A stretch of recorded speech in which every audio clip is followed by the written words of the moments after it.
Hi guys, welcome to my channel. So, sa video na to guys is i-update ko kayo sa anxiety disorder ko at panic attack. Yung last video ko guys is yung sinasabi ko doon na kung ano ang nararamdaman ko sa anxiety disorder. Ngayon, i-ano ko kayo kung ano ang nararamdaman ko ngayon after nag-take ng gamot. Yung gamot ko 1 year and nag-take ako ng gamot ng anxiety disorder 1 year and 3 months na. So, kung may sakit kayo ng ganito, naramdaman kayo ng ganito, anxiety disorder, then kung kaya pa ninyo na di mo na mag-take ng gamot, wag mo na. Kasi ang hirap para i-stop yung gamot. Ang hirap talaga. Nahihirapan ako. So, ngayon guys, nandito na ako sa Pinas. Nakauwi na ako galing sa Hong Kong. Hindi na ako nag-work kasi gusto ko na mag-relax muna. So, ang advice ng doktor guys is i-alternate ko daw yung pag-inom ng gamot hanggang sa okay na ako, pwede na itigil. Kaya in-alternate ko ang pag-inom ng gamot. Yung gamot ko guys is 20 milligram. Wala kasing 10 milligram. 10 milligram lang daily maintenance ko, 10 milligram. So, kinakat ko yun, yung gamot. So, 10 milligram lang dapat ang iinumin ko every night. So, ngayon, ina-alternate ko. Inom ako ngayong gabi, bukas, hindi na, walang gamot. Ngayon, 3 days lang ginagawa ko. Yun. Tapos, after 3 days, kinakat ko yung gamot. Yung half na inom ko, kinakat ko pa rin hanggang sa maging 4 na yung gamot. 1/4 lang, kibali 5 milligram na lang. Tapos, hindi ko pa ina-alternate. Every night ako nag-inom yung 1/4 iniinom ko.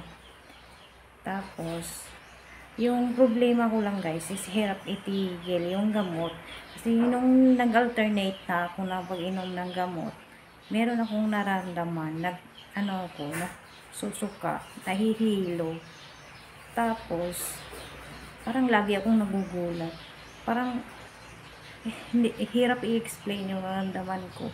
Parang, yung gamot ko ba, parang yung katawan ko parang nakadepende na sa gamot. Ang hirap pala itigil.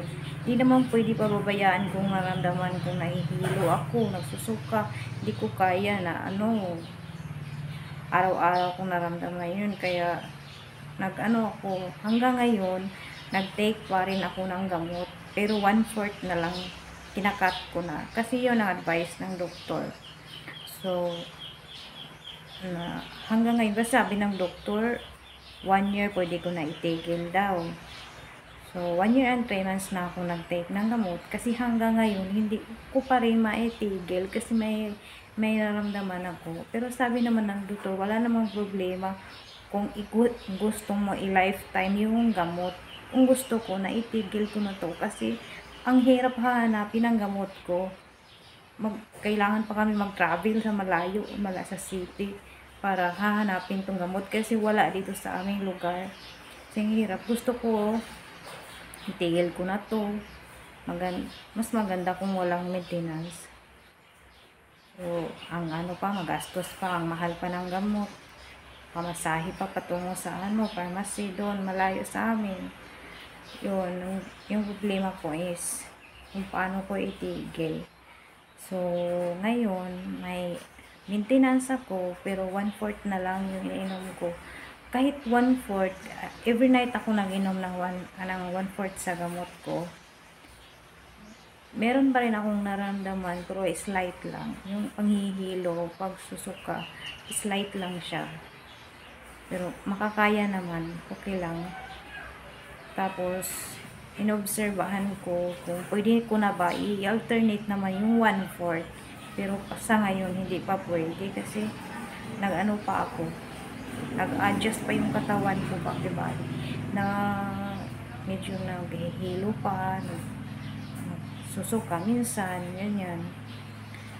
So, yun lang, update ko sakit ko na anxiety. Yung anxiety disorder ko, yung anxiety ko, wala na akong nararamdaman. Wala na akong nararamdaman na paninikip ng dibdib.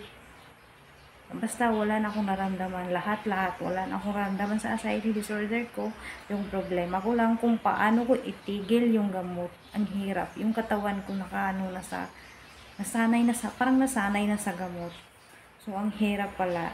Kaya pala, yung sabi ng doktor, doon ako sa Hong Kong, sabi niya, kung hanggat kaya mo pa, wag ka munang mag-take ng gamot. Kaya pala, sinabi niya, kasi yung hirap pala itigil tong gamot na to sa anxiety disorder. So, kung kayo may sakit kayo ng anxiety disorder, kung kaya pa ninyo enjoy yung sarili nyo, exercise nyo, kasi kahit ano na lang activities na gagawin nyo para malibang kayo, gawin nyo. Wag muna kayong mag sa gamot kasi ang hirap itigil. Yun lang ma-advise ko sa inyo, guys. So, salamat sa panonood. Bye bye, guys.